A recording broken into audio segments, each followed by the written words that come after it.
E boa noite, meus irmãos.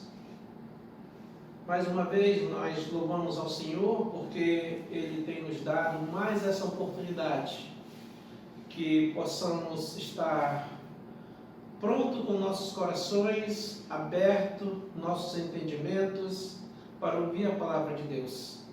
Louvamos a Deus porque nesse tempo de pandemia, nesse tempo difícil que nós estamos passando, o Senhor Deus nos deu essa oportunidade, essas ferramentas online para que possamos estar comunicando a sua palavra e assim fortalecendo e alimentando a nossa igreja, as nossas ovelhas, o povo de Deus. Nesta noite eu quero louvar a Deus pela sua presença, pela sua vida e também louvar a Deus pelo seu cuidado sobre nós. Não esquecendo de orar uns pelos outros, não esquecendo de colocar as nossas vidas ao cuidado do Senhor. Quero começar este culto orando ao nosso Deus, orando pela sua família, orando pela sua vida e, acima de tudo, orando pelo estudo desta noite. Que Deus venha falar aos nossos corações. Vamos orar. Querido Deus, nós agradecemos mais uma vez a Tua presença aqui neste lugar, onde estamos gravando esse estudo, e também agradecemos a Sua presença no lar de cada irmão nesta noite, que está sendo, ó Deus, alimentado pela Tua santa palavra. Quero agradecer ao Senhor, porque mesmo nesse tempo difícil, nós temos, ó Deus, a oportunidade de Te adorar, de buscar e de louvar o Teu nome. Peço Tuas bênçãos sobre cada família nesta noite.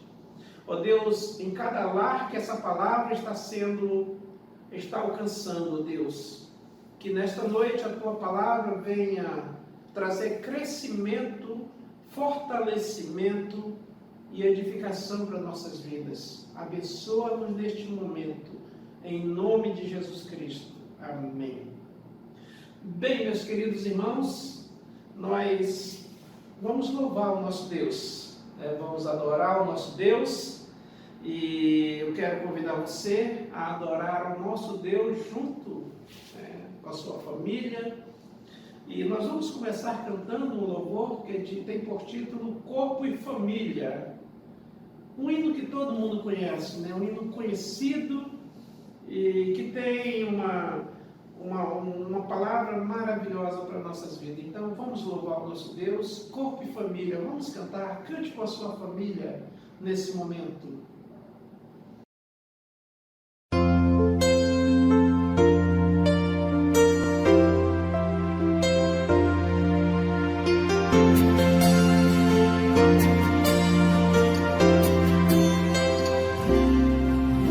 Recebi um novo coração do Pai, coração regenerado, coração transformado, coração que é inspirado por Jesus. Como fruto deste novo coração, eu declaro a paz de Cristo, te abençoo, meu irmão. Preciosa é a nossa comunhão. Somos corpo e assim bem ajustado, totalmente ligado, unido, vivendo em amor.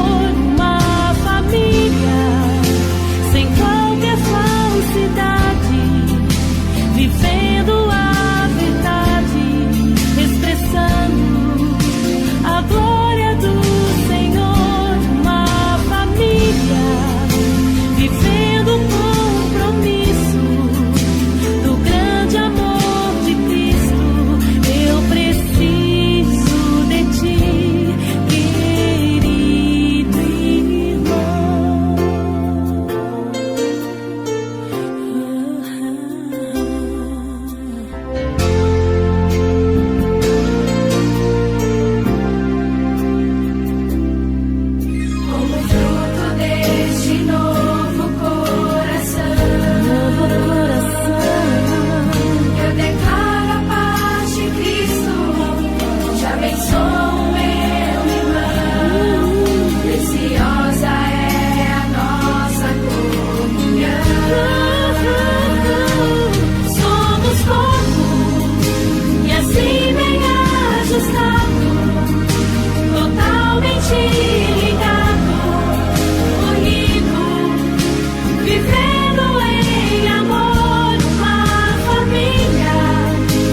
Amém. Louvado seja Deus. Nossa família é um projeto de Deus, né? Nossa família faz parte do projeto do Senhor.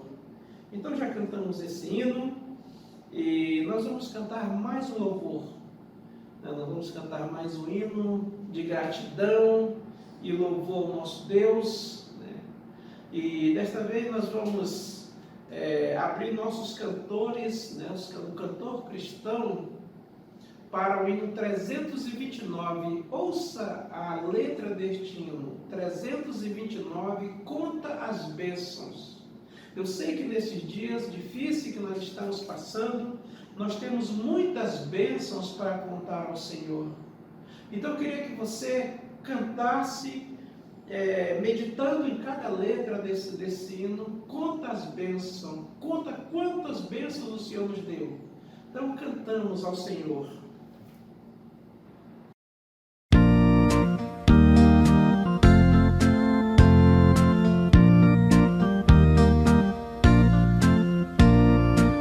Da vida as vagas procelosas são, se com desalentos julgas tudo vão, contas muitas bênçãos, dize-as de uma vez, há de ver surpreso quanto Deus já fez.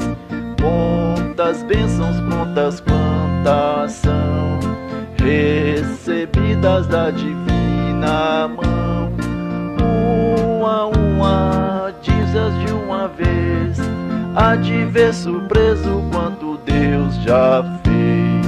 Tens acaso mágoas, triste é teu lidar, é a cruz pesada que tens de levar. Contas muitas bênçãos, não duvidarás, e em canção alegre os dias passarás. Contas bênçãos, contas quantas são, recebidas da divina mão, uma a uma, dizes de uma vez, há de ver surpreso quanto Deus já fez. Quando vires outros com seu ouro e bens, lembra que tesouros prometido tens, nunca os bens da terra poderão comprar a mansão celeste em que tu vais morar. Contas bênçãos, contas quantas são, recebidas da divina mão, uma a uma, dizes de uma vez, há de ver surpreso quanto Deus já fez. Seja teu conflito fraco ou forte cá, não te desanimes, Deus por cima está. Seu divino auxílio minorando o mal, te dará consolo em paz celestial. Contas bênçãos, contas quantas são, recebidas da divina mão, uma a uma, dizes de uma vez, há de ver surpreso quanto Deus já fez.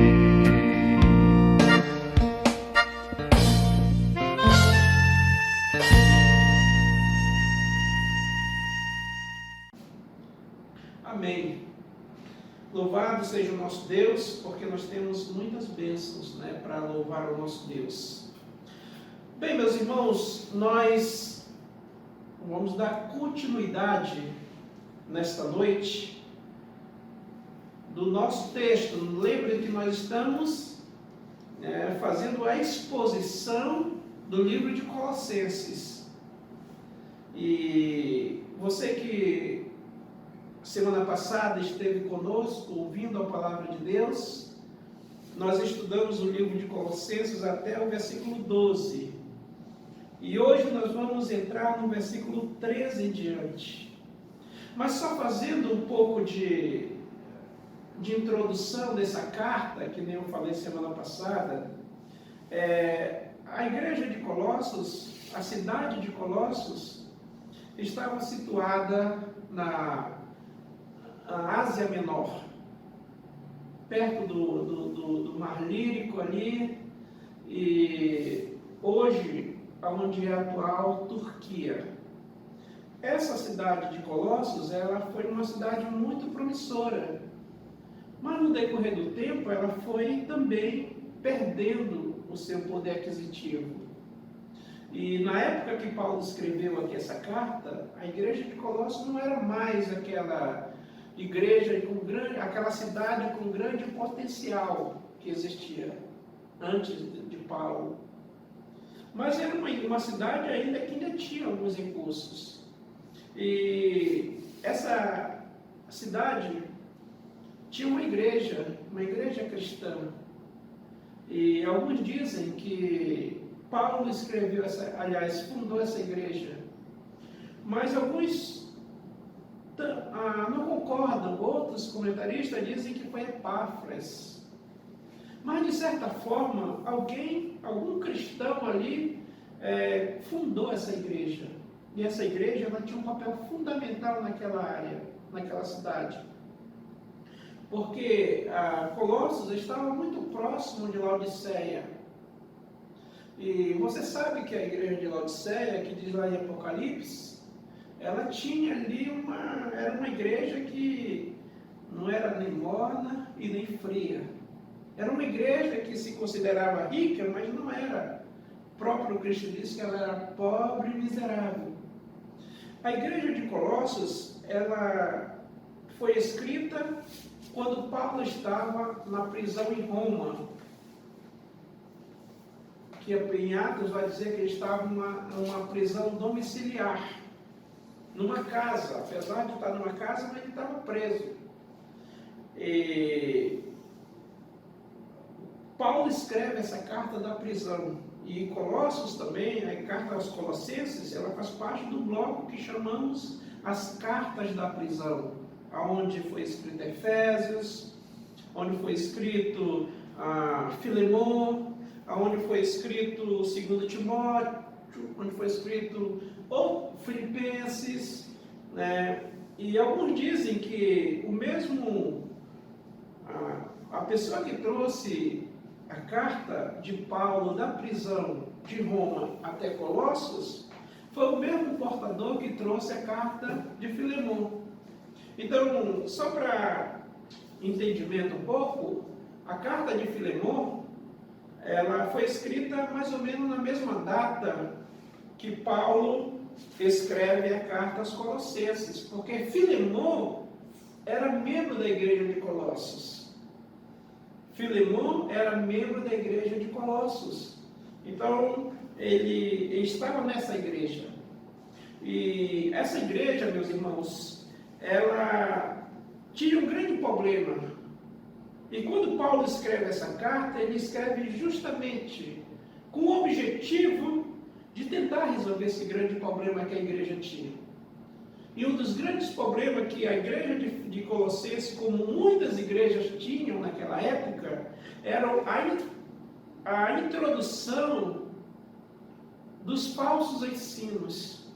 Os falsos profetas que estavam introduzindo dentro da igreja ensinamentos falsos. E isso não tem coisa pior do que no meio da igreja do Senhor vir ensinamentos errados, ensinamentos falsos. E muitos deles eram de forma proposital. Então, Paulo, quando ele soube que a igreja de Colossos tinha um grande problema, doutrinas, e ele escreve essa carta.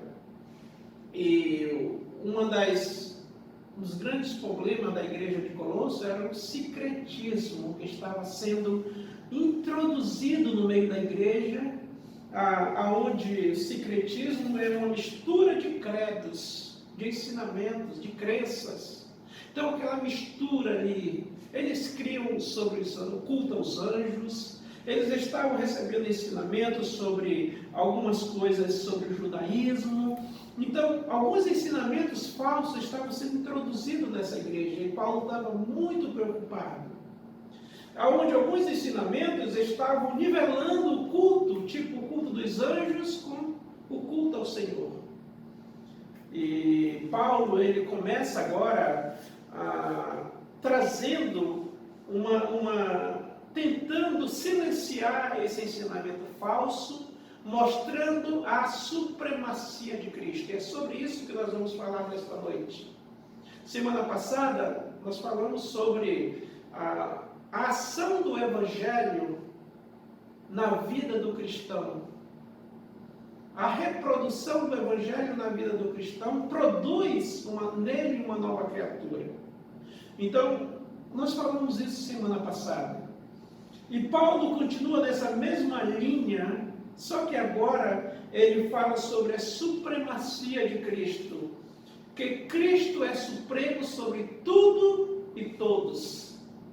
Tudo está debaixo do poderio de Cristo. Cristo está em preeminência, Cristo está acima de todos. E Paulo vai falar nesse texto que a obra que Cristo é supremo, ou seja, a supremacia de Cristo na obra da redenção. Ele vai falar sobre a supremacia de Cristo na obra da criação.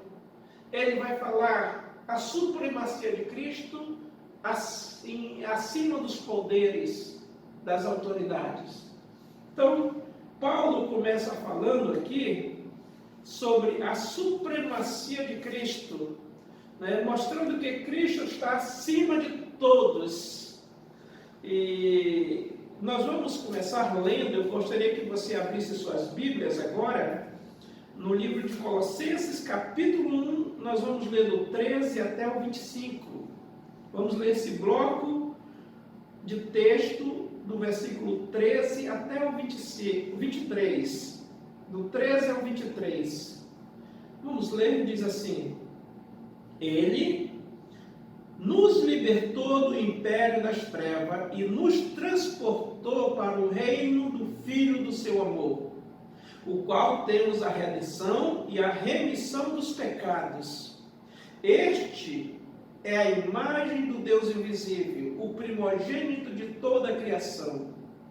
Pois nele foram criadas todas as coisas, quer nos céus, quer sobre a terra, as visíveis e as invisíveis, seja tronos, seja soberanias, quer principado, quer potestade, tudo criado por meio dele e para ele. Ele é antes de tudo, de todas as coisas, nele tudo subsiste. Ele é o cabeça do corpo da igreja, ele é o princípio primogênito entre os mortos, para que todas as coisas se aprimazia.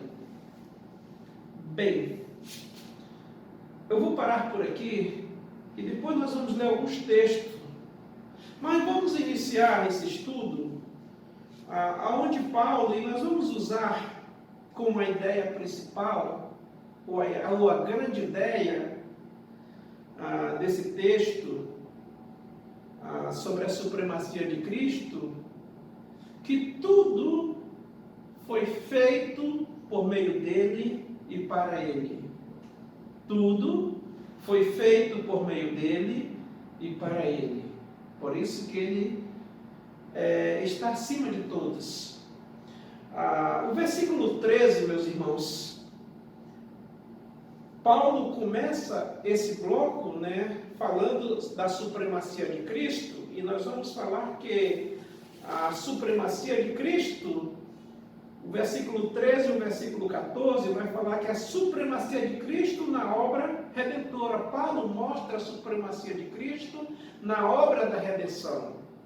Olha só o que ele diz, no versículo 13. Ele nos libertou do império das trevas e nos transportou para o reino do Filho do seu amor, no qual nós temos a redenção e a remissão dos pecados. Paulo começa mostrando a supremacia de Cristo na obra da redenção. Aqui devemos considerar algumas palavras, como, por exemplo, libertou, versículo 13, império e também transportou. São as três palavras-chave que nós podemos tirar desse versículo 13. Paulo está falando aqui que ele,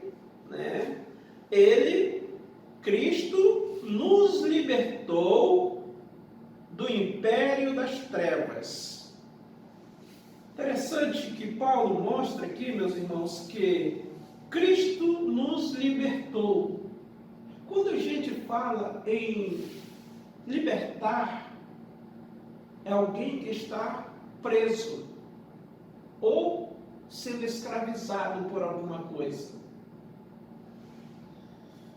Pois bem, Paulo, ele diz que Cristo nos libertou. Ele nos libertou. Então, a palavra de Deus também vai dizer, no livro de Efésios, capítulo 2, que nós éramos mortos e éramos escravos. Efésios 2:1 diz que Ele nos deu vida, estando nós mortos nos nossos delitos e pecados.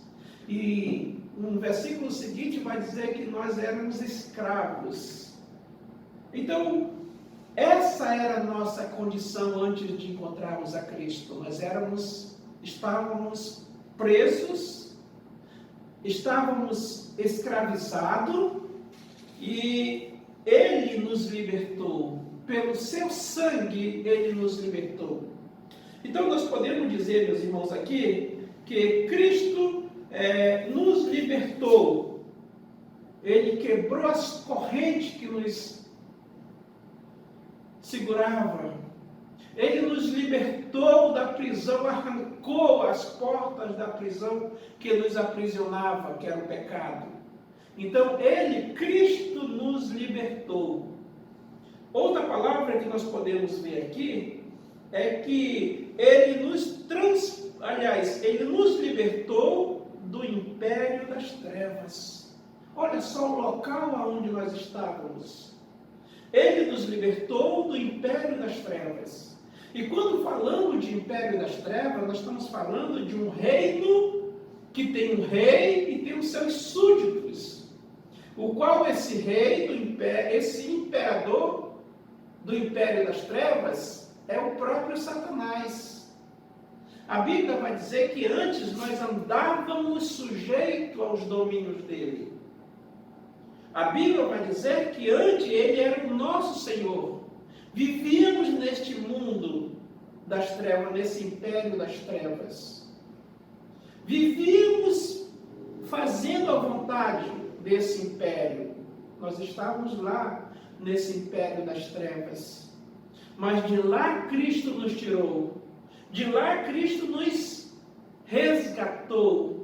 E vai dizer que Ele nos tirou desse império das trevas e Ele nos transportou para o reino do seu Filho, do seu amor. Ou seja, Ele nos tira de um reino e nos coloca em outro reino.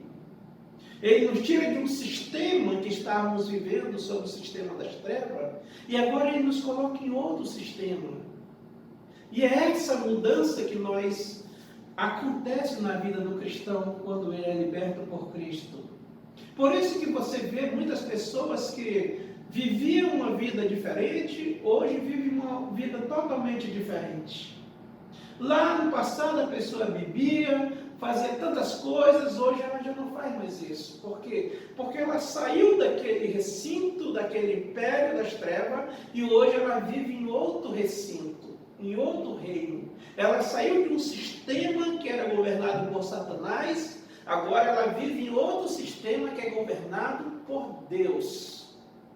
E esse sistema governado por Deus nos transformou em uma nova criatura. Então, Cristo, nos tirou deste império e nos colocou em outro império. Por isso que nós não devemos mais ter aqueles mesmos pensamentos que tínhamos antes. Por isso que as nossas atitudes precisam ser mudadas. Por isso que as nossas vidas precisam ser transformadas. E quando nós vemos uma pessoa que diz que é cristão e continua ainda com seus velhos hábitos, ela ainda está naquele reino ainda, não foi transportada.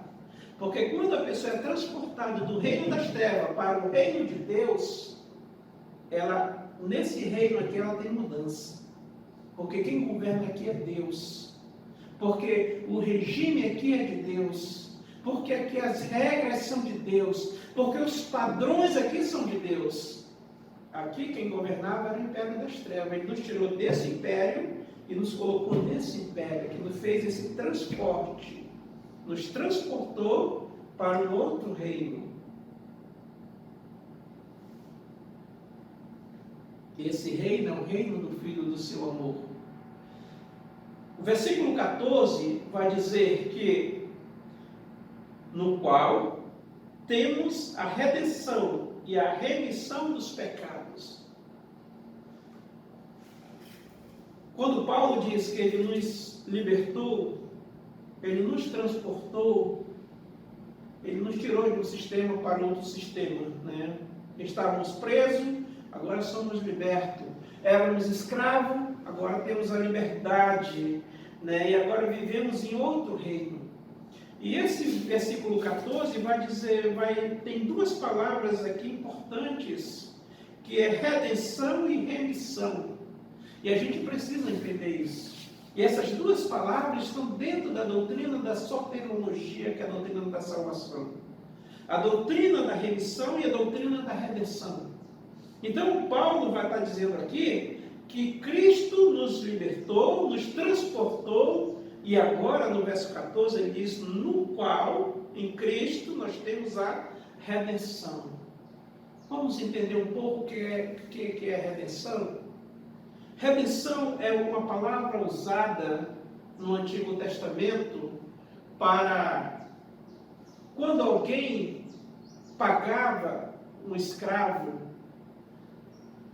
ele pagava, tirava o escravo e pagava.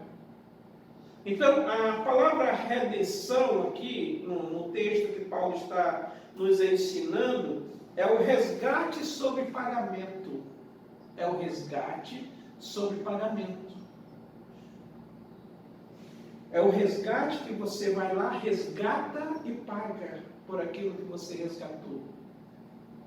É igualmente quando você vai na casa de penhor, né, você deixa ali algumas joias e pega um dinheiro. Depois você só pega aquela joia novamente quando você levar, for pagar o dinheiro que você tem.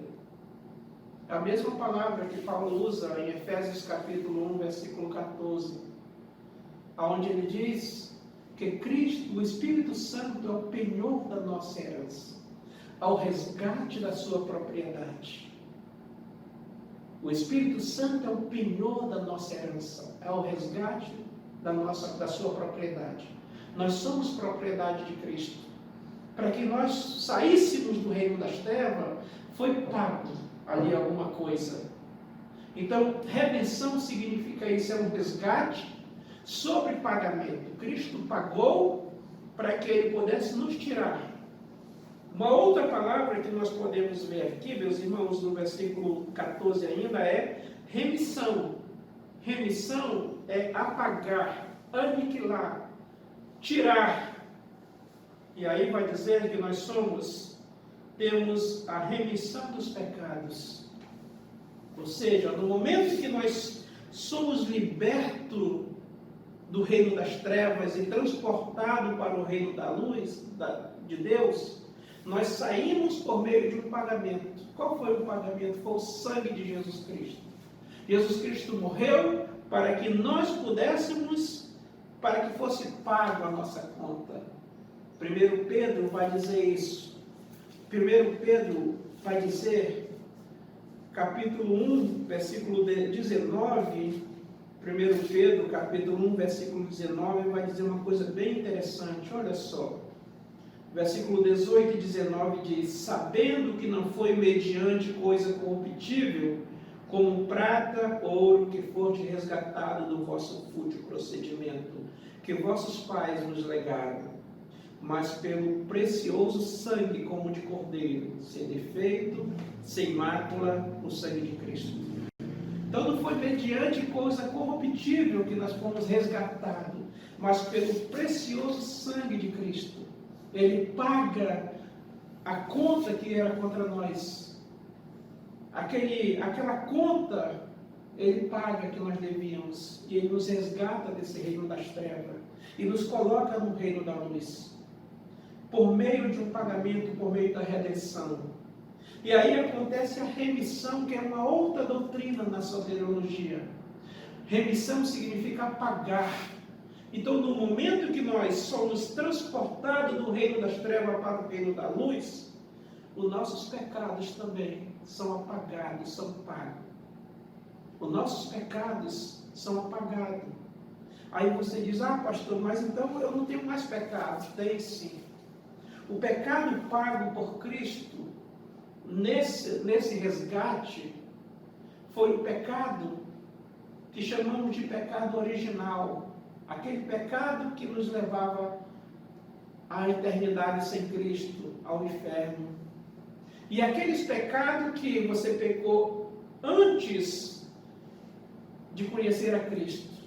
Aqueles pecados que você cometeu antes de conhecer a Cristo, no momento desse resgate, que você é resgatado para o reino de Deus, aqueles pecados para trás, eles foram apagados por Cristo, a Bíblia diz.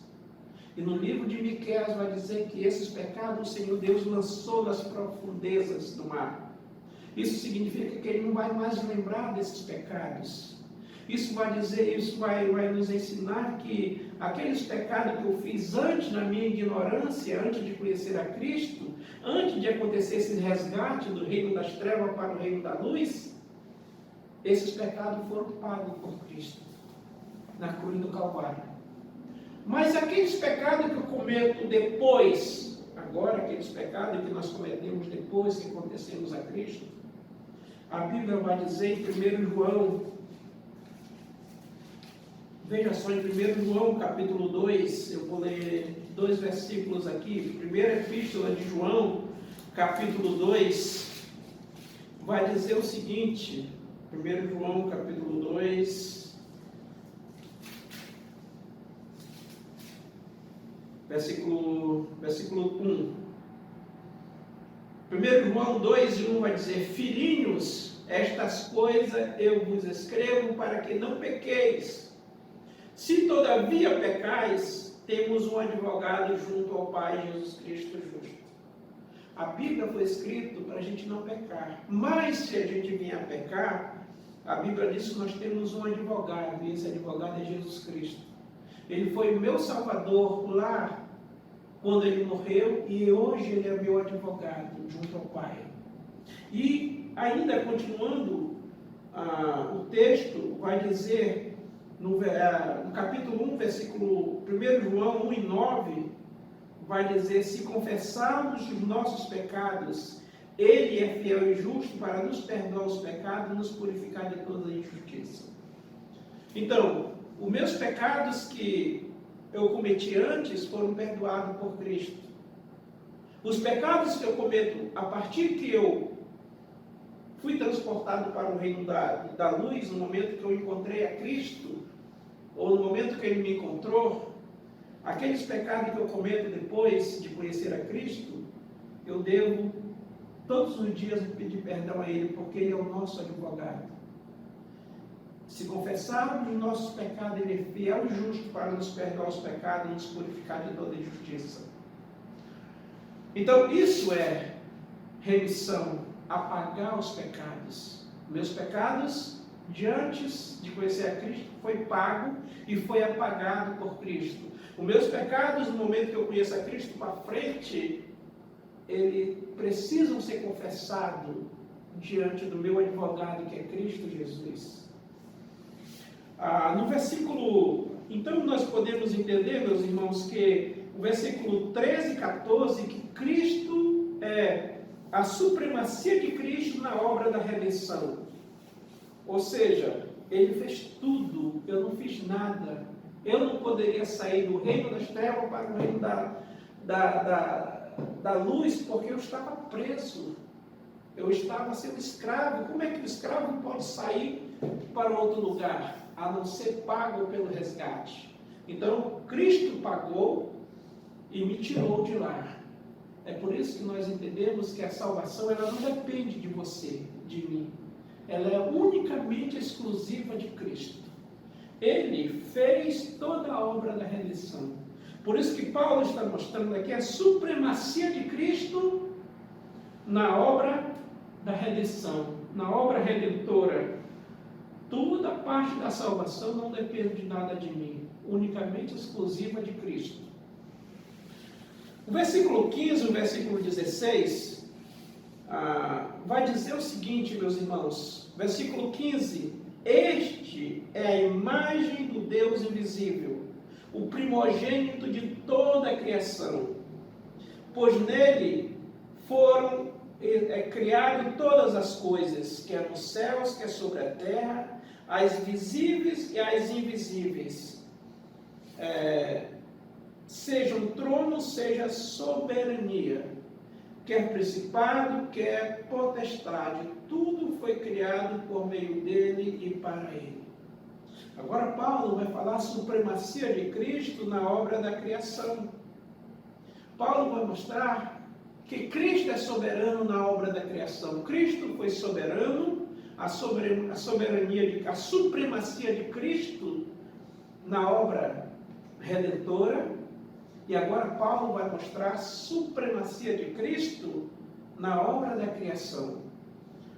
O versículo 15, ele começa dizendo que nós vimos aqui só, ele, tudo direcionado a Cristo. Cristo, é a imagem do Deus invisível. Nós podemos mostrar aqui, Paulo agora nesse texto, ele vai mostrar as duas naturezas de Cristo. Ele vai dizer que Cristo é Deus. Ele vai dizer que Cristo é o próprio Deus. Ele começa dizendo no versículo 15, vai dizer que Jesus, é a imagem do Deus invisível. Por isso que Jesus, quando disse lá para os judeus, lá em João, ele disse: quem vê a mim, vê o Pai, porque nós somos um. E Paulo agora, ele autentica isso, mostrando que Cristo é a imagem do Deus invisível. Ou seja, tudo que precisávamos ver, o Deus invisível que ninguém vê, nós podemos ver na pessoa de Cristo, em forma de caráter. Nós podemos ver aqui os atributos de Deus revelados na pessoa de Jesus Cristo. Podemos ver o caráter de Deus revelado na pessoa de Jesus Cristo. Então, tudo aquilo que nós não podemos ver, Deus invisível, nós podemos ver Deus na pessoa de Jesus Cristo. Então, a primeira natureza aqui de Cristo é a natureza divina. Cristo é Deus. Paulo está dizendo que Cristo é a imagem, é a pessoa, a personalidade, a personificação de Deus. Cristo é a imagem do Deus invisível. Então, tudo que nós precisamos ver sobre Deus invisível, nós podemos ver na pessoa de Jesus Cristo. Então, Paulo está dizendo aqui, exaltando a supremacia de Cristo, que Ele é Deus. Ele é o próprio Deus. Aí nós entramos numa outra parte, aqui no versículo 15, o primogênito de toda a criação. Bem, nós podemos ver aqui uma segunda parte aqui, ou a segunda natureza de Cristo. Cristo foi 100% Deus e 100% homem. Então nós podemos ver duas substâncias numa só pessoa. E nós falamos isso, meus irmãos, a gente vê isso, a natureza de Cristo, mostrando, e nós falamos na teologia, sobre a união hipostática. Damos o nome dessas duas naturezas, humana e divina, de união hipostática, que é a natureza de Cristo divino e a natureza de Cristo humano. E nós vamos ver isso em diversos lugares na Bíblia. Que Cristo é Deus, mas ao mesmo tempo Cristo era homem. Ele teve fome, ele teve sentimento, ele teve sede, ele se alegrou, ele se entristeceu. Então, não podemos negar a humanidade de Cristo.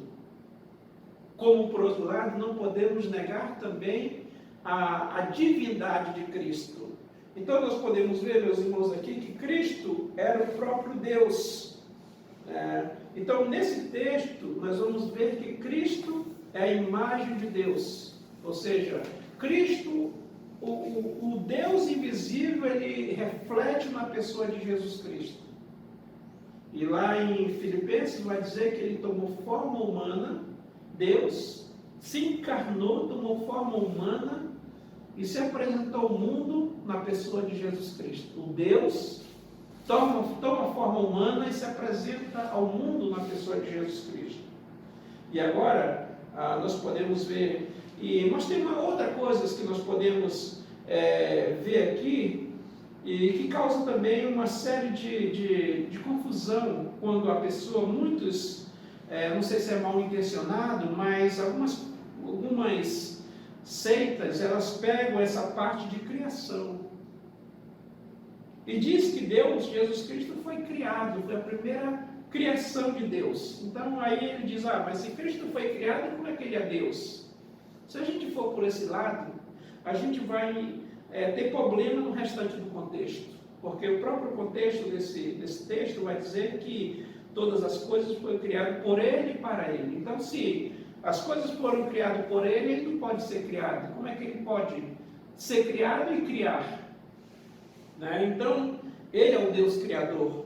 Mas quando nós falamos que ele é o primogênito de toda a criação aqui, nós estamos falando da pessoa, da humanidade de Cristo. Nós estamos falando que ele foi a primeira natureza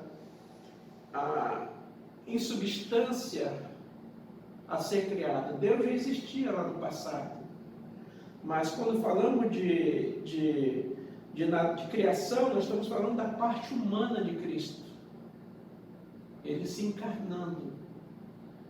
E Paulo usa essa palavra de primogênito porque lá nos tempos de Paulo, como também no Antigo Testamento, o primogênito, o filho primogênito, ele tinha autoridade e tinha direito sobre todas as coisas. O primeiro filho, o primogênito, quando ele tinha direito e supremacia sobre tudo. Quando o pai falecia ou quando o pai estava ausente, ele que respondia por tudo. É nesse sentido que Paulo está falando. Que o próprio Cristo, ele tinha supremacia e direito sobre todas as coisas. Então nós podemos ver aqui as duas naturezas de Cristo. A natureza humana, ele sendo Deus, a figura de Deus invisível sendo refletido na pessoa de Cristo, e a criação de Deus, o Cristo que se encarnou, o Cristo que tomou forma humana e veio a este mundo. Então esse Cristo, ele tem a supremacia sobre a criação. Nós podemos, meus irmãos, também ver no livro de Filipenses capítulo 2, versículos 5 a 7, vai dizer isso, que ele, sendo Deus, não usurpou ser igual a Deus, mas ele, tomando a forma de servo, se esvaziou e tomou forma humana. Então vai mostrar aqui da natureza de Cristo. Uma coisa interessante que nós podemos ver também, meus irmãos, é que o próprio Deus, o próprio Cristo, ele fala isso nos evangelhos inteiros. E foi uma das causas dos judeus se irritarem com ele, porque ele dizia que era Deus. E nós vamos ver mais na frente, na Trindade, quando a gente entrar no estudo da Trindade, nós vamos ver qual o papel dessa Trindade de Deus, Deus Pai, Deus Filho e Deus Espírito Santo. Que os três são uma só substância. Nós vamos entender isso mais na frente. Então, nós podemos ver aqui a supremacia de Cristo na obra da redenção. Versículo 13 e 14. Nós vamos ver agora, estamos também vendo a supremacia de Cristo sobre a criação. O versículo 16 vai dizer, pois nele foram criadas todas as coisas. Desculpe. Pois nele foram criadas todas as coisas, nos céus, sobre a terra, as visíveis e as invisíveis, seja trono, seja soberania, quer principado, quer potestade, tudo foi criado por meio dele e para ele. Então, Paulo está dizendo aqui, está mostrando a igreja de Colossenses, para aquelas pessoas que exaltavam o culto aos anjos, para aqueles que estavam introduzindo o secretismo na igreja. Paulo está dizendo, olha, Cristo é supremo, Cristo está acima de todos, a supremacia de Cristo acima da criação. E vai dizer aqui no versículo 16 que por ele, pois nele foram criadas todas as coisas, nos céus, na terra, as visíveis e invisíveis, seja trono, seja soberania, quer principado, quer potestade, tudo foi criado por meio dele e para ele. Então Cristo não pode ser criado. Se tudo foi criado por meio dele, ele não pode ser uma criatura. Ele é o Deus Criador. Ele que criou todas as coisas. Todas as coisas foram feitas por meio dele. Ele estava lá no início da criação. Quando a Bíblia diz, Moisés diz lá em Gênesis, que ele estava lá. Estava ali Deus, estava ali o Espírito Santo, mas não tinha o Cristo ali. Mas como é que nós sabemos que Cristo estava na obra lá na criação? Quando nós olhamos para João capítulo 1, versículo 1, vai dizer que o Verbo era Deus. O Verbo estava com Deus. Lá no princípio o Verbo estava com Deus. Então vamos entender que na criação estava a Trindade de Deus. O próprio Cristo é o Cristo que criou todas as coisas.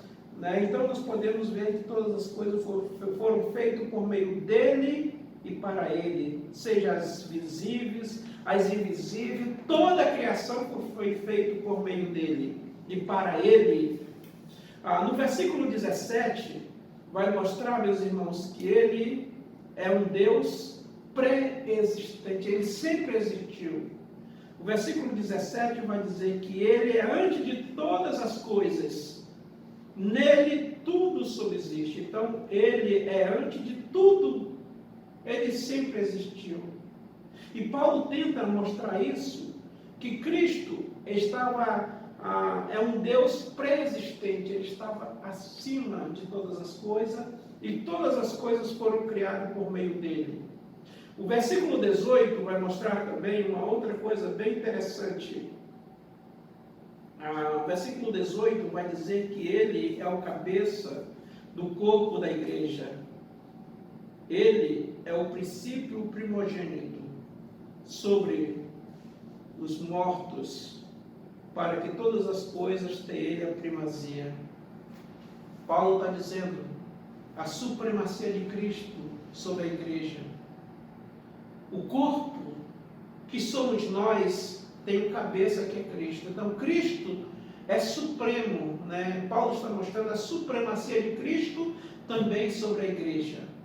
Que ele é o cabeça, ele é o cabeça, ele é o primogênito entre os mortos. Então Cristo aqui é mostrado como o cabeça, o dono da igreja. Então nós sabemos que nós somos o corpo, a igreja é o corpo, e Cristo é o cabeça da igreja. E finalizando, meus irmãos, aqui no versículo 20, e eu queria fazer uma leitura aqui para completar esse raciocínio. A partir do versículo 20, vai dizer que havendo feito paz pelo sangue da sua cruz, por meio dele reconciliar-se consigo mesmo todas as coisas, quer sobre a terra, quer sobre os céus. E vós outros também, que outrora erais estranhos, inimigo no entendimento pela vossa obra maligna, agora, porém, vos reconciliou o corpo da sua carne, mediante a sua morte, para que apresentar-vos perante ele, santo, inculpável e irrepreensível.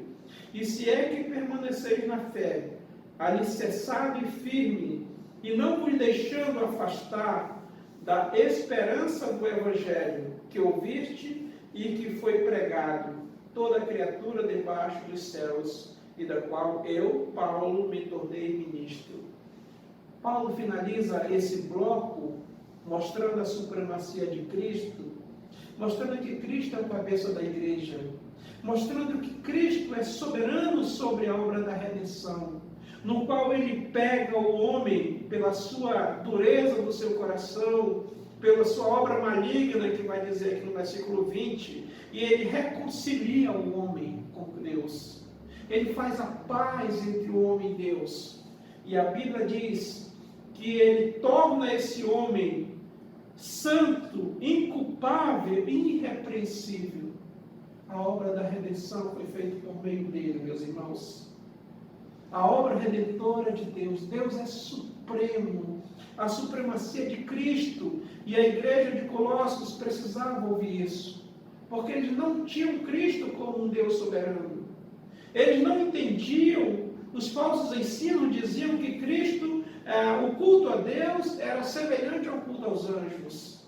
Que alguns ensinamentos errados estavam sendo ali infiltrados no meio da igreja. E a igreja de Colossos estava sendo, de certa forma, neutralizada por esses ensinamentos falsos. E Paulo disse, não, Jesus Cristo é supremo. A supremacia, Ele é Deus. Ele nos libertou, Ele nos salvou. E eu queria nesta noite, finalizando, mostrando que Cristo é o cabeça da igreja, nós somos o corpo dele. Então Deus abençoe a sua igreja. Deus derrame bênçãos sobre nossas vidas. E que nesta noite nós possamos finalizar este culto entendendo isso, a supremacia de Cristo. Que Deus abençoe a sua vida, e eu convido você para a semana que vem darmos continuidade a partir do versículo 24 na exposição desse livro de Colossenses. Curve a sua cabeça e vamos orar. Meu Deus querido, eu quero te agradecer nesta noite, porque o Senhor preparou esse momento, Deus maravilhoso, para entendermos que o Senhor Jesus Cristo é o nosso Salvador, nos libertou do império das trevas e nos transportou para o reino do Filho do seu amor, no qual nós temos a redenção e a remissão dos nossos pecados. Obrigado, Senhor. Abençoa cada família desta noite. Nos dê uma semana abençoada, Deus. Abençoa a semana de cada um.